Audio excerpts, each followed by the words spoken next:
Welcome to the FanDuel running back analysis for Week 16. I'm Jason Gilbo, JGilbo11, taking a look at Justin Elick, aka Bailey 42's top running backs for this week. And just look at the main slate here. So we're not taking a look at Le'Veon Bell, who was playing on Christmas Day. Instead, here we get a nice LaShawn McCoy, 9,100, taking on the Dolphins at home. This one, pretty appealing matchup here. This is a bottom 10 rush defense for Miami. This is, a team that's allowed the third most rushing yards this season, 132.5 per game. Giving up a lot of touchdowns here of late. So I like McCoy this week. I think, in terms of a floor, he gives you a decent one. The upside's there. The multi-touchdown upside is there. And you really look here, scoring totals of 28, 22, 19, and 30 over his last four games. Obviously, the game against Miami was him, bouncing in and out of, due to injury. But this is a week where he can certainly redeem himself. Buffalo, nothing really to play for at this point. They're just kind of playing spoiler. But McCoy is still by far the better pay-up option. David Johnson here, 8,700. And obviously this is, on paper, not a good matchup for David Johnson. But David Johnson has been just tremendous against top 10 defenses. He's been a guy who just, it took him a lot of touches to really hit, what he needed to hit last time out against Seattle. So that's something that you need to consider. If he doesn't get those touches, does he get those yards and does he get that kind of potential there? Because you remember that was just a horrible offensive game. There wasn't a touchdown scored.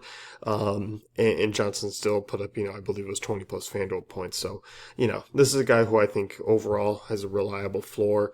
Do I want to pay 8,700 for it? That's going to be another question that, I can't quite do this week in cash games. So, I'm not really looking at him that way. But Justin likes him as a cash game guy, so that's kind of where we differ on this week. I kind of prefer using McCoy, using a lot of different kind of other options in terms of cheaper backs as my kind of RB2. Not really looking to pay up for both spots this week, as we've kind of been differing from the last few.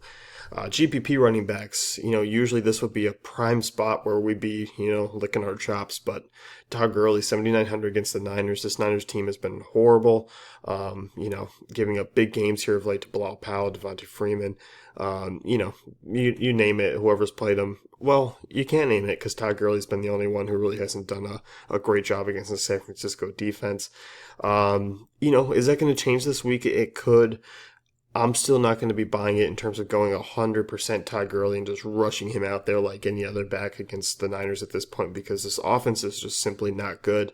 They're going to have to throw the ball a little bit to kind of get them to not load the box, which, other teams have been able to do against the Niners. So if the Rams can do that, Gurley will be fine. I do like the fact that Benny Cunningham is out. That gives, about 20% more touches or more snaps to Todd Gurley, who's been around the 80-85% mark here over the last few weeks with him out. Gives him a little bit more range in terms of a passing game upside. So I think he's going to be a borderline cash game play for him this week. I like him more in GPPs, certainly, though. The Ajayi train here has kind of been grounded to a halt, but 6,700 against this Bills defense that hasn't been good defending the run. I certainly don't mind it as a contrarian option this week. So you're going to get Ajayi here at pretty much, minus or, sub 10% ownership here. On the road against the Bills, team that really doesn't have much going on for them. They've allowed 19 rushing touchdowns this season, but here if the offensive line can kind of get somewhat of a consistency going, that's been really the issue that I think has kind of really derailed Ajayi here. There is some potential for upside. So I like him at GPP call. You're talking about low ownership of the week. I think he's certainly that. Value running backs, Bilal Powell, 6,500 against the Patriots. Matt Forte dealing with a lot of issues. Doesn't look like he's going to play a lot, if at all. This one here, you look at Powell here over the last 2 weeks, 179, 162 yards over the last two scores against the Niners. Didn't score last week, but was obviously still phenomenal. Patriots here, tough run defense, but overall 22nd against receiving backs. I think that's where Powell's going to make his money this week. I'm really looking at him as just basically a wide receiver at this point. I don't see him running the ball a ton. He may get, about 10, 12, 13 carries, but wouldn't expect it to amount to much. But, there is some upside in terms of the passing passing game, especially with Bryce Petty just kind of checking down to him as the game goes on. You expect them to be really trailing, so it sets up relatively well. 6,500, really nice price tag on him, so you can certainly look at him as an option. Jonathan Stewart, this one, 6,400, 49 carries over the last 2 weeks. This one, a little bit iffy because I think game flow is going to dictate really how Stewart is really used.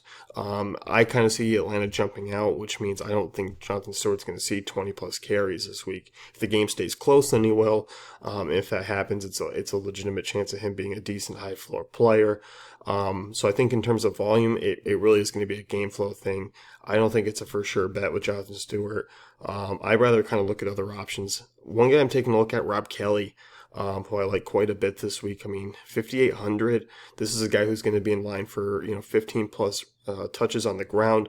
We'll get a couple looks inside the passing attack.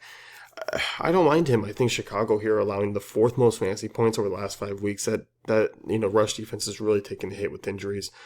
Could be one to kind of keep a look at. So if you want to even drop down a little bit lower, I prefer him actually over Stewart this week. Justin's more on Stewart than I am. So, we differ a little bit there. So if you want to check out Justin's article, if you want to check out the cheat sheets, the rest of our great content for week 16, head on over to dailyfantasycafe.com, and we'll catch you guys next week.